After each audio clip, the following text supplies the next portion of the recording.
Olá, muito boa tarde. Folhear a Bíblia e encontrar nas várias páginas indicações para o cotidiano é uma possibilidade ao alcance de qualquer pessoa. Um exercício que se comprova em cada domingo, quando se escutam textos lidos nos encontros das comunidades católicas, nas Eucaristias, como vamos mostrar ao analisar os que a liturgia propõe para este domingo. São para isso convidados do programa Eclésia o Padre Nélio Pita, da Paróquia de São Tomás de Aquino, em Lisboa, e o Padre Robson Cruz, da Paróquia de São João de Deus, em Lisboa também. Muito boa tarde. Obrigado por estarem neste programa. Nós vamos centrar atenções em três textos que as Eucaristias deste domingo são propostos para o dia em que termina também o Sínodo sobre a Família no Vaticano. Que mensagem têm os textos e que atualidade tem também este tema do debate sobre a família, Padre Nélio? Estamos no final do ano litúrgico e os textos convidam-nos a pensarmos que caminho temos feito com o Senhor. Jesus aparece a caminhar, passagem por Jericó, e nessa passagem há um encontro que é um encontro transformador. Os textos, digamos, de uma forma genérica, convidam-nos a pensar se de facto temos caminhado com Jesus ou se temos permanecido como o cego à berma da estrada, cegos, ou se temos, por exemplo, feito como a multidão que cruza os braços e até impede outros de caminharem. A vida cristã deve ser entendida como um caminho e, neste sentido, também associava ao Sínodo. O Sínodo é um caminho que a Igreja faz e, de tempos a tempos, há esta necessidade de a Igreja, com os seus representantes, se reunirem, repensarem assuntos já pensados para, de uma forma sempre atual, dizer a mesma mensagem de todos os tempos, que é a mensagem de Jesus. Servir o povo de Deus com uma nova linguagem, com uma nova proposta, dando resposta às inquietações da atualidade. Padre Robson, de que forma é que também vai acompanhando estes debates no Sínodo e, sobretudo, nas comunidades católicas, nas paróquias? Há esta sintonia com aquilo que vai acontecendo no Vaticano nas últimas 3 semanas? E o que eu sinto fundamentalmente é que as comunidades cristãs revivem aquele capítulo 15 dos Atos dos Apóstolos, né, onde a Igreja, confrontada com o desafio de verdade da sua missão, não tem medo de falar daquilo que são as suas preocupações, não é? E perceber que uma coisa é o Evangelho, a boa nova da salvação, outra são as expressões culturais onde habitualmente funcionávamos. Para o judaísmo do primeiro século, quer dizer, parecia que as instituições de Israel eram sagradas e inamovíveis, não é? E aquela Assembleia de Jerusalém descobriu, quer dizer, que o que é importante é salvaguardar o tesouro da fé, mas ao mesmo tempo mostrar que não estamos dependentes nem escravizados a nenhum modelo cultural determinado, não é? E isso eu sinto que as comunidades revivem sempre com muito entusiasmo e com muita atenção. É claro que na nossa tradição, e concretamente portuguesa, as preocupações muitas vezes parece que é assim, que é o medo da ortodoxia ser violada, não é? Mas são épocas de grande liberdade da Igreja, onde se mostra que o nosso agir em comunhão, não é, também reclama esta atitude de discernimento, de ouvir diversas partes e sensibilidades, para depois, sim, quer dizer, ser estabelecida esta comunhão no mesmo agir. Acredita que aquilo que está a ser debatido, conclusões, enfim, existiram algumas propostas no final do debate do Sínodo, essas propostas terão consequências imediatas depois nas comunidades? Eu acho que há pelo menos a preocupação das comunidades para olhar para realidades que não podem ser apenas etiquetadas em relação ao seu estatuto jurídico, né? Concretamente, diversas situações são essas que geralmente provocam mais escândalo. Por outro lado, há consequências imediatas que eu acho que têm a ver sobretudo com a preparação para o matrimónio, quer dizer, e isso foi um grande alerta.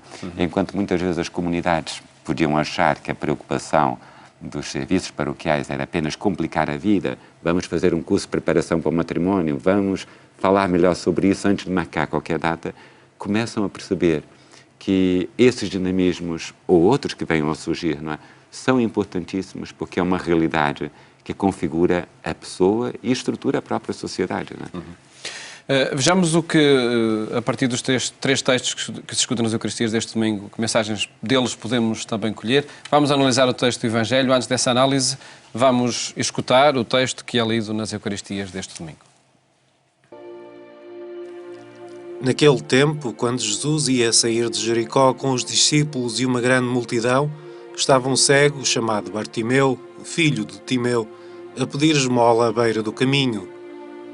Ao ouvir dizer que era Jesus de Nazaré que passava, começou a gritar: Jesus, filho de David, tem piedade de mim. Muitos repreendiam-no para que se calasse, mas ele gritava cada vez mais: Filho de David, tem piedade de mim. Jesus parou e disse: Chamai-o.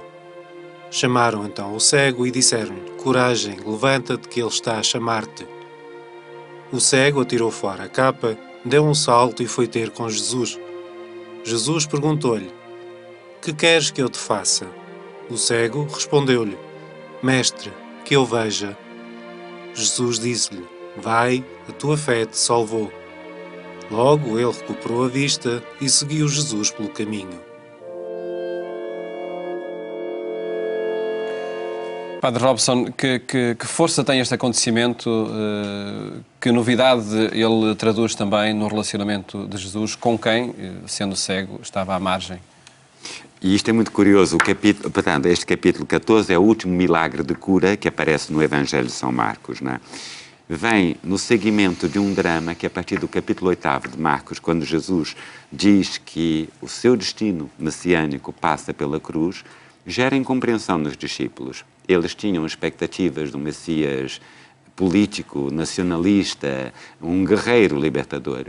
E Jesus fala da cruz, que é algo estranho. Desde aí nós vemos que a relação de Jesus com aquele núcleo dos apóstolos é uma relação de grande confusão. Eles não percebem o destino do Messias. E curiosamente vai aparecer, neste último milagre, um homem tido como maldito, porque a cegueira, especialmente a cegueira de nascença, aparece sempre como uma espécie de maldição no esquema mental do judaísmo do primeiro século, que começa por dirigir-se a Jesus com um título messiânico: Jesus, filho de Davi, tem compaixão de mim. E é alguém que reconhece a grandeza da pessoa de Jesus e da sua missão, mas relacionada com esta capacidade de se identificar, se aproximar e salvar aqueles que eram proscritos daquele esquema de bênção e prosperidade que estava tão enraizado. Curiosamente, Bartimeu segue o percurso ao contrário dos discípulos de Jesus. Eles não compreendem a lógica da pobreza, a lógica do serviço, a lógica da cruz. Bartimeu, o que parecia cego, que não tinha luz, afinal, é aquele que confessa a verdadeira grandeza da Páscoa que Jesus vai realizar. Foi um choque para a sociedade de então, este comportamento de Jesus? A multidão começa por mandar calar o cego, não é? Curiosamente, quando eles proclamam um título messiânico de Jesus, mandam-no calar. E depois, quando veem o interesse de Jesus por este cego, que é um processo de chegar à fé e purificar as suas motivações, aquilo provoca, digamos assim, uma reação, quer dizer, e portanto vai precipitando pouco a pouco aquilo que leva à condenação de Jesus e depois todo o processo da paixão. Não é? Padre Anélio, que mensagem podemos colher aqui neste texto, nesta atitude do cego? Eu, antes de mais, eu gosto de pensar e imagino esta cena de um Jesus que caminha, de facto, e que se mistura com as pessoas. Nós, às vezes, pensamos num Jesus, tipo um autor de cinema, digamos que não transpira, que não se suja. E aqui vemos um Jesus verdadeiramente envolvido com as situações concretas dos homens e que estabelece uma relação bem concreta com eles, que os nutre com a sua palavra e que potencia uma transformação. Este é um aspecto que me parece que nós devemos interiorizar, porque esse bom Deus que caminhou e transformou o cego continua a caminhar nas ruas deste mundo e a envolver-se connosco, a provocar-nos, a fazer-nos dar saltos para deixarmos para trás aquilo que é uma vida de cegueira, uma vida de tristeza. Esta é uma mensagem que me parece bastante forte. Por outro lado, a dimensão da fé. É o diálogo que é encetado pelo Bartimeu, a insistência do Bartimeu, que faz com que Jesus se aproxime, a insistência dele. E, finalmente, um outro aspecto é que a fé em Jesus obriga que o cego reconheça a sua cegueira. Parece uma pergunta absurda. O que queres que eu faça? E o cego responde: que eu veja. Isto é, Jesus, quando fala connosco, exige que nomeemos aquilo que é a nossa fragilidade. Não nos cega, mas faz-nos, digamos, entender a nossa realidade, a nossa fragilidade, para que, a partir da nossa realidade, nós nos transformemos e façamos um caminho com Ele. Portanto, a fé que não cega, mas a fé que nos leva a viver numa relação de verdade com Deus. Acredito que em todo o realismo deste acontecimento, da cegueira real, em todo caso, há também aqui uma dimensão simbólica que o texto quer fazer passar. Sim, há uma dimensão simbólica. Ou estamos diante só da cegueira física? Não, evidentemente que não. Esta é uma dimensão que mostra precisamente que, primeiro, estes cegos continuam a estar à beira do caminho. É interessante verificar que ele não estava num lugar escondido. Situações de miséria destas continuam nas nossas praças, nos nossos caminhos, e hoje, como cristãos, como seguidores de Jesus, nós também somos convidados a potenciar a transformação de outros irmãos que à beira do caminho são cegos. Portanto, termos este papel, digamos, de potenciar a transformação dos outros, mas evidentemente que esta cegueira é muitas vezes a nossa cegueira, que vivemos parados, entretidos com as nossas coisas, às vezes até muito ricos, mas no fundo infelizes. Infelizes porque a maior infelicidade é renegar Deus, viver longe de Deus. E essa é, de facto, a maior cegueira. O povo diz, com uma certa razão, que o maior cego é aquele que não quer ver, na verdade. E nós, às vezes, não queremos ver. Deus aparece como uma evidência que passa ao nosso lado e nós resistimos, tapando os olhos, não queremos ver. Mantemos as nossas rotinas longe de Deus. E esta é uma metodologia que Jesus usa muitas vezes, Padre Robson, a partir de um acontecimento do cotidiano, concreto, muito concreto. Da realidade concreta da pessoa, faz descobrir uma outra dimensão interior, espiritual, chamemos assim, onde aqui a cura, digamos, é o elemento menos fantástico, porque é a transformação interior de quem era cego num contexto de cegueiras. E não esqueçamos, a cegueira é exatamente o esquema de identificar doença com pecado, a situação de fragilidade ou pobreza como uma espécie de maldição, e passar agora a uma compreensão pascal da própria vida. Quer dizer, aquele homem, quando dirige a Jesus o título Filho de Davi, está exatamente ele próprio a fazer um processo de transformação, a não identificar felicidade com sucesso, riqueza, saúde, mas sim a identificar felicidade com a própria capacidade de descobrir a pessoa de Cristo. E é isso que os discípulos parece que precisam mesmo dos elementos da paixão para aí chegar.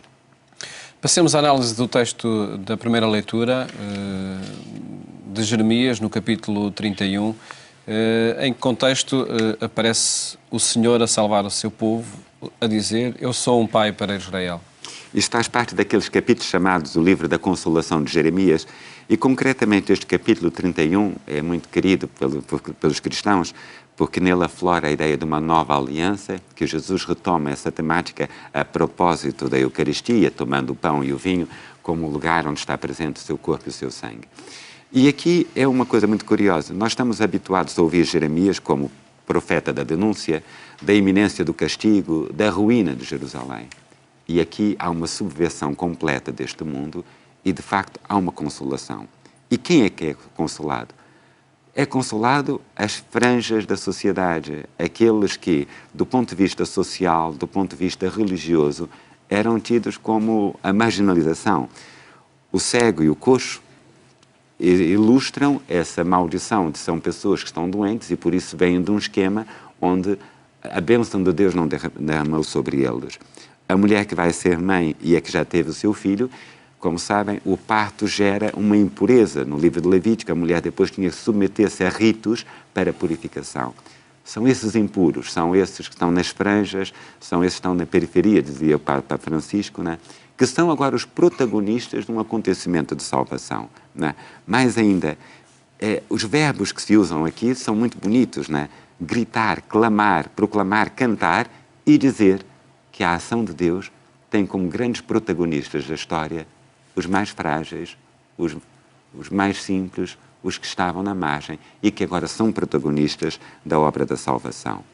Mais ainda, este chamamento começa por ser as tribos do norte. As primeiras que se tinham afastado daquela experiência de unidade são agora os protagonistas de uma nova aliança.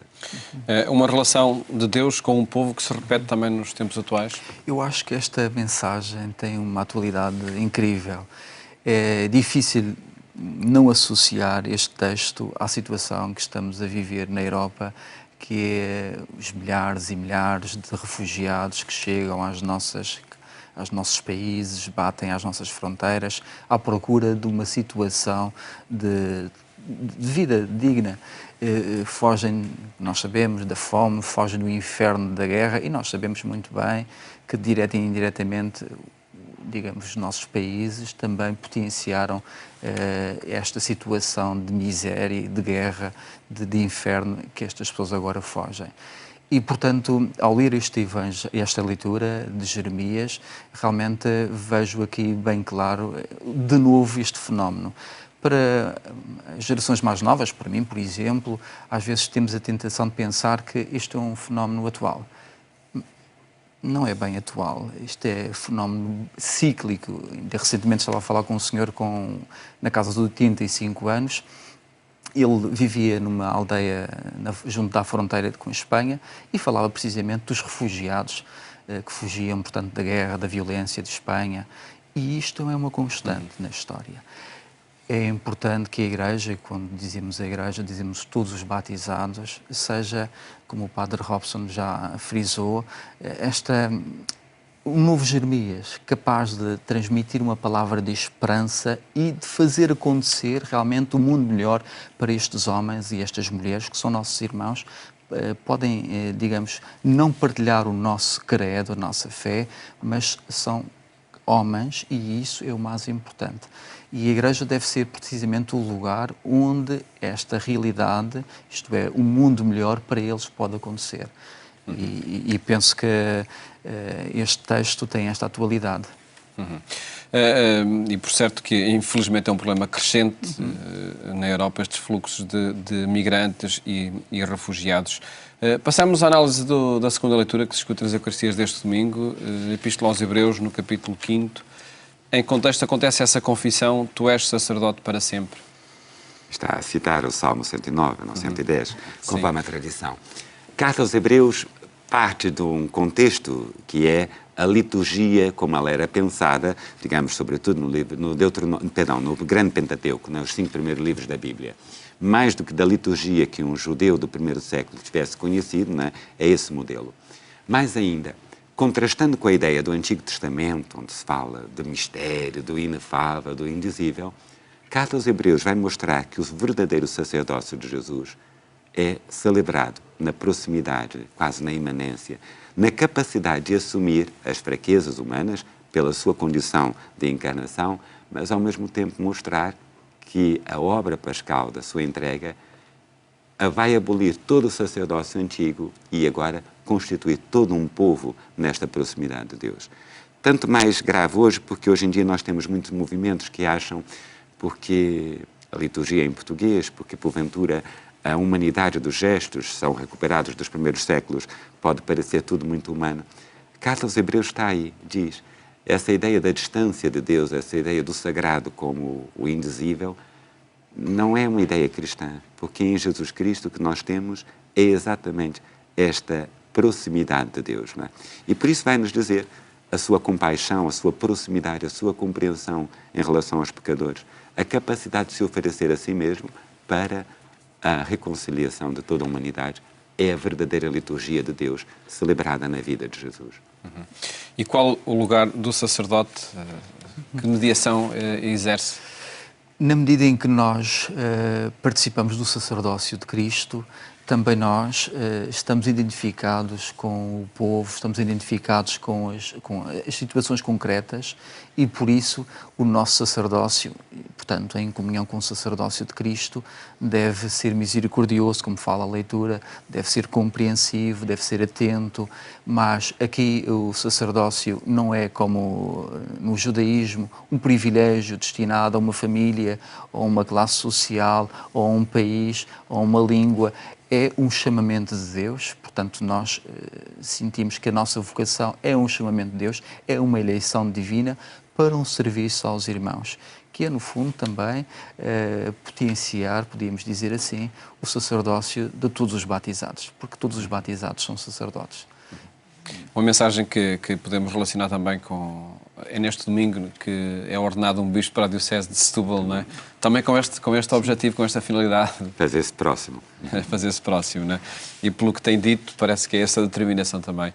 Agradeço-vos terem estado aqui no programa Eclésia a analisarmos os textos da Bíblia que se escutam nas Eucaristias deste domingo. Mais logo, ouça as histórias que lhe propomos na rádio, na Antena 1, pelas 22h45. Votos de boa tarde. Até a próxima segunda-feira, se Deus quiser.